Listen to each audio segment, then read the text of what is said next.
pumping water, for agriculture, and yet it gives the wrong incentives. It gives the wrong incentives at all scales. Just to give you an example, there has been a recent study of the UN organizations together with OPEC on the energy subsidies. I think it's one of the key papers that has emerged this year that indicates until now conventional wisdom is that the subsidies were on the order of about 300 billion for energy. We're just talking energy. Now it looks it might be between 500 billion and perhaps even more. And if you recall, I said that we invest on the order of 700 to 800 billion in the energy investments. That means the same order of magnitude. I mean, it's very difficult to internalize the fact that with the same amount of money that we invest in the energy systems, and we all know that it's not enough, not even in Texas.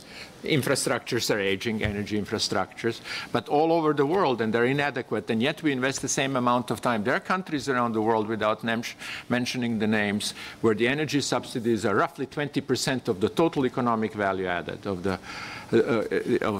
economic product.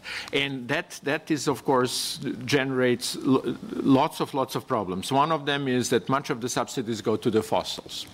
But then on the other side, and I think we should be aware of that, many of the renewables and nuclear, as you mentioned, also need subsidies, otherwise they won't make it, because the new renewables are generally more expensive than fossil energy that's subsidized. So we need schemes like the feed-in tariffs and so on to gain the market share and hopefully in the long run, and I think we have lots of evidence for that, reduce substantially the cost of the new efficient energy technology so they can compete in the marketplace. But how to do that, I think, is one of the biggest challenges we have. Thank you, Naki. Sorry, we run out of time, but I had one more hand up just before the time. Tom Cadella, if you have one brief comment or question. Yes, please. I'll keep it very brief. Tom Cadella from Research Pays. I'd like to touch a little bit about the financial infrastructure that I think needs to be looked at from the best practices perspective that the public-private partnership is being requested at this stage. How are we going to attract private funds on a long-term horizon investment? At the end of the day, that's where we are. The subsidies, I think, are a distraction, but we have to have something, some kind of institution or some kind of direction or some kind of leadership in that arena, and I'd like to hear your comments. Mike?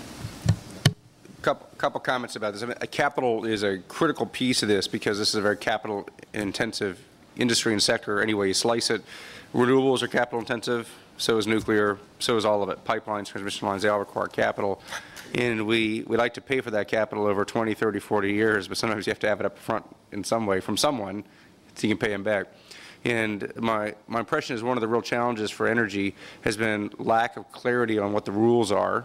The rules are looming that they're going to change, that we're either going to have carbon pricing or requirements or restrictions or renewable incentives or something. So there's all sorts of looming changes, but they haven't actually become law, at least in the United States, which is $1 trillion of the $5 trillion global energy economy. So our $1 trillion rules matter for everybody else's capital as well. So I think getting clarity on rules is important. Getting stability of those clear rules would also be good. If rules change every 2 years, that's also not helpful because a capital decision made in year one might be spent over 10 years to build a nuclear power plant, say, or whatever it is. Building transmission lines can easily take 5, 6 years. So you need stability of rules as well as clarity of rules, and then you need universality of rules. The rules need to be fairly applied across the different groups.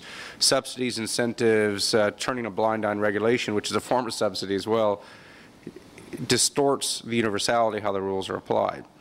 I'm convinced that if we had clear, clean, stable, fair rules, renewables would compete just fine, actually. But the rules are distorted in many ways in favor of renewables, in many ways against them. It complicates the decision-making process. So right now, we have capital markets that are strained, looking for an excuse not to invest. Well, lack of clear rules is a great excuse.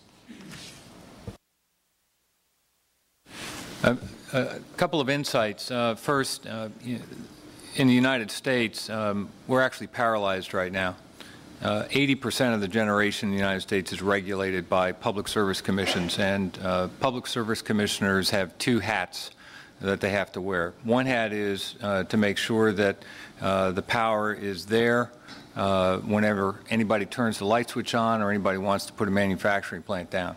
The second is that the power is affordable to customers. And we have many people in the United States right now that have no jobs, are really stressed on their mortgage payments. It's an awful situation. And so, you know, a company like mine that wants to spend billions of dollars on wind turbines, on smart grid, on advanced coal technologies is not being encouraged by our public service commissions at this time. And yet, we have these kinds of trends that he just offered up, that energy demand is going up. So we need financial regulation frameworks that are predictable for the long haul and can provide that kind of certainty that we're interested in. I mentioned that the E8 and the UN have been working together on holding financing electrification workshops around the world. And you can go to the e8.org website right now and see about 24 countries' action plans to improve their investment risk profiles.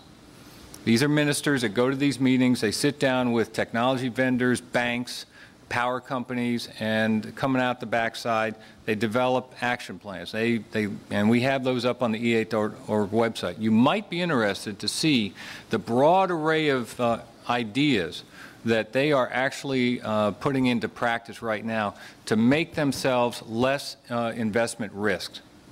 It's fascinating, and that is a step that Andrew here thinks is absolutely critical for the Millennium Goals of the United Nations to be achieved. Well, Naki? Yeah, I think that the key word is to reduce the perceived risks. I think it is not clear in general for a private investor in which direction we'll be going, whether it is what we are talking about in this panel or whether it would be continuing on the material-intensive and fossil-intensive development path, a little bit like the past of Texas. So about a year ago, Secretary General convened here at the United Nations a meeting of the world industrial leaders. All of the large companies were here. And I have to paraphrase it, but the message I do remember very clearly is that they said, we can do it. We just need very clear frameworks that remove some of the risks that are preserved. If we know really what the direction is, then the private sector will be investing. And so I guess at the end of the day, I realize we need completely new ways of regulating markets and everything else, but most of all, I think we need a vision where we are going, a collectively shared vision, and I think that will reduce the perceived risks. Thank you. Thank you very much. I think we had a very good session, presentations, and rich discussion. We've come to the end of the time. Now I'd like to turn the floor over to my colleague, Murat Belge.